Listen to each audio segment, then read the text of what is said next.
प्यारे बच्चों, सबसे पहले तो देवनारायण भगवान को मैं नमन करता हूँ। ठीक है, विराज महाराज की, ठीक है। और इससे पहले आपके आने के पहले सारे लोग आगे के ट्रैक से कोई नहीं बचा, सबको ले आए साहब, जिम्मेदारी से ले आए। देखो, जो सबसे बड़ी जो बात थी और जो कर्नल साहब जो देके गए हैं अपने समाज को, वो इतनी बड़ी चीज देके गए, मैं कहता हूँ ना पहले कभी कोई देके गया और शायद आगे भी कोई नहीं देके जा पाएगा। मानते हो इस बात को?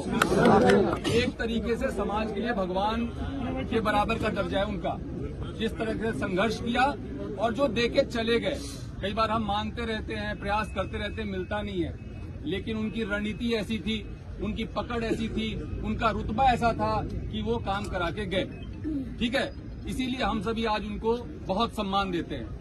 जब कर्नल साहब यहाँ पे आंदोलन करते थे 14, 15, 16 में यहाँ पे एसपी रहा हूँ, कई बार उनसे मिला हूँ, कई बार उनसे बात हुई है, तो इसलिए मैं उनको व्यक्तिगत तौर पे जानता हूँ। अब जहाँ बात बच्चों की थी, जो हमारे 372 वाले बच्चों की मांग उठाई, कहाँ गया बच्चा हो, ये है, और बाकी और साथी लोग हैं।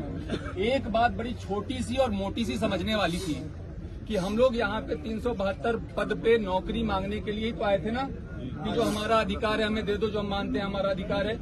और जाकर के जब हम ट्रैक पे बैठ गए तो क्या होगा, उसका परिणाम पता है आपको? जीवन भर नौकरी नहीं मिलेगी। समझते हैं इस बात को? रेलवे एक्ट का मुकदमा लेगा तो जीवन भर नौकरी नहीं मिलेगी, तो हम कर क्या रहे हैं? और मैं इसलिए वहां से चल के आया। बात ये थी कि पुलिस को नहीं जाना चाहिए, लेकिन मैं इसलिए चल के आया कि ये बच्चे अपने लिए कर क्या रहे हैं। और मैं धन्यवाद देता हूं प्रधान जी का, मैं धन्यवाद देता हूं प्रधान जी का कि इन्होंने सबसे पहले इस बात को समझा, वहां पे गए, आपको समझाया, और अधिकांश बच्चे तो मेरे ख्याल से आगे समझ के और बाकी को भी अब समझा के ले आए।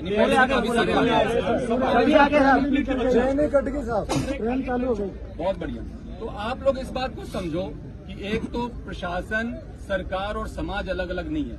ठीक है, जो कोई हमारी मांगे होती है, जैसे कह रहे हैं हम 7 साल या 17 साल से आप मांग कर रहे हो, 7 साल से मांग कर रहे हो, पूरी नहीं हो रही है, तो उसमें क्या दिक्कत है? आपका पॉइंट ऑफ व्यू क्या है, सामने वाले का पॉइंट ऑफ व्यू क्या है? इसको क्लियर करने के लिए आज जो एक घोषणा हुई, जो मैंने सुना कि एक मंत्रिमंडलीय कमेटी का गठन हुआ है, जो कि स्थायी कमेटी है, वो एक बार के लिए नहीं बना है। वो हर 3 महीने पे मीटिंग करेगी और पहली मीटिंग इसी मंथ होगी, इसी जून माह में होगी। तो वहां तो आपकी बात सबसे पहले रखी जाएगी ना। तो इतना ज्यादा उद्वेलित होने वाली बात थी नहीं। और फिर भी अगर आपके दिल को चोट पहुंचा, मैं समझ सकता हूं। हम लोग सभी रोजगार के लिए बहुत, हमने भी संघर्ष किया है।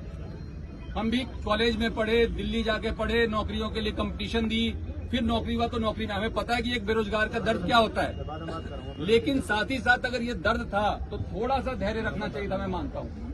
और मैं कोई आपसे दूर नहीं हूँ, प्रशासन आपसे दूर नहीं है, कलेक्टर साहब, एसपी साहब आपसे दूर नहीं है, और न सरकार आपसे दूर है। मैं आपको कहना चाहूंगा, आपकी जो महापंचायत थी उसमें आपका बिंदु था, जितने भी उसमें पॉइंट्स तय हुए, आप देखिए तो 9वीं अनुसूची में कैबिनेट से प्रस्ताव पारित करा के भेजने की बात हुई। एक ये मन में हमेशा डर रहता है ना सबके कि कहीं हमारा आरक्षण खत्म नहीं हो जाए। ठीक है, तो वो 9वीं अनुसूची में डालने के लिए कैबिनेट से प्रस्ताव पारित करने की बात पे लेकर के सरकार ने अपनी सहमति व्यक्त की है, जो कि पहली बार हुआ। इसके साथ ही जो मुकदमे वापसी की बात है, जिससे हम सभी लोग परेशान रहते हैं, हमारे बच्चे परेशान रहते हैं, उसमें केवल बेलेबल ही नहीं बल्कि जो दूसरे जिसमें कि नोटिस दे करके भी कार्रवाई की जा सकती है, उसके भी डिस्पोजल की बात और सहमति दे दी गई है। देवनारायण योजना में आपके संघर्ष समिति के जो प्रतिनिधि जो आप नामित करेंगे, उनको शामिल करने की बात हो गई है। कैबिनेट सब कमेटी में जो मीटिंग होगी उसमें आपके प्रतिनिधि जो नामित होंगे उनको शामिल करने की बात हो गई है। तो आप हर 3 महीने पे मिलोगे। आप जो कह रहे हैं हमारी कोई बात नहीं सुन रहा, हमारी कोई बात नहीं समझ रहा, हमारी लॉजिकल बात है, वो हर 3 महीने पे सवाल पूछने का आपके पास मौका होगा। तो मेरी कोई बात पे आपत्ति है क्या?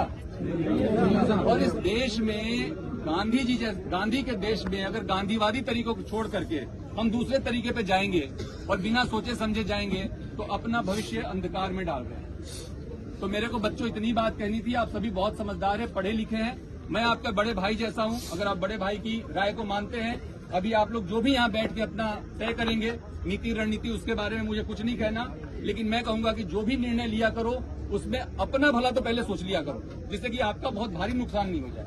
तो इतनी सी बात करनी थी। सबको बहुत बहुत धन्यवाद। वंदे मातरम।